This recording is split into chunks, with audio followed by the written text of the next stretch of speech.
ಕೊಟ್ರೆ ಮಿಕ್ಕಿದ್ದು 2 ವರ್ಷ ಅವರು ಪಂಚಾಯತಿಂದ ಬಿಲ್ಲೆಲ್ಲ ತೆಗೆದು ನನಗೆ ಕೊಡ್ತಾರಂತ ನಾ ಮನೆ ಕಡೆಗೆ ಹೋಗಂತೆ. 1 ವರ್ಷ 2 ವರ್ಷ ಆದಮೇಲೆ ಆ ದುಡ್ಡು ಎಷ್ಟೈತೆ ಅಷ್ಟು ದುಡ್ಡು ಅವ್ರಿಗೆ ಕೊಡ್ಬೇಕಂತೆ. ಸಾಲ ಕೊಟ್ಟಂಗೆ ವಾಪಸ್ ಕೊಡೋ ನಿಮ್ಮ ದುಡ್ಡು ಅಥವಾ ನೀವೇ ಇಸ್ಕೊಂಡು ವಾಪಸ್ ಕೊಡಬೇಕು. ಆ ದುಡ್ಡು ಅವ್ರು ಕೊಟ್ಟರೆ ಕಟ್ಕೆ ಹೋಗುವಂತ ಕೊಟ್ಟರೆ ಅದೊಂಥರ ಅವ್ರ ದುಡ್ಡಲ್ಲ, ಅದು ಪಂಚಾಯತಿ ದುಡ್ಡು. ಗೊತ್ತಾಯ್ತು ಇದರಲ್ಲೂ ಇದು ಮಾಡ್ತಾನ. 2 ವರ್ಷ ಬಿಟ್ಟು ಕೊಡೋ ತಪ್ಪುತ್ತಾ? ಕೊಡ್ಲೇಬೇಕು ತಾನೆ, ಮಾತು ಕೊಟ್ಮೇಲೆ. ಅವ್ರ ಐತಲ್ಲ ಅವ್ರಿಗೆ 2 ಮನೆ ಕಟ್ಕೊಂಡಾರೆ ಚೆನ್ನಾಗಿ ದೊಡ್ಡಾಗೆ ಕಟ್ಟಿ ಕೊಡೋ. ನಾನು ತಮ್ಮನೇ, ಏನು ಬೇರೆನೇನಲ್ಲ. 5 ಲಕ್ಷ 10 ಲಕ್ಷ ಆದರೆ ಪರವಾಗಿಲ್ಲ, ಅಮೌಂಟು ಕಮ್ಮಿನೇ.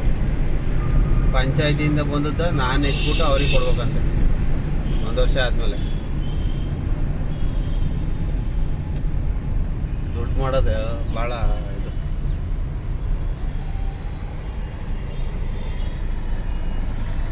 ನೀವು ಹೇಳ್ತೀರಿ ಹಳ್ಳಿ ಒಳಗೆ ಚೆನ್ನಾಗವ್ರೆ ಅಂತ.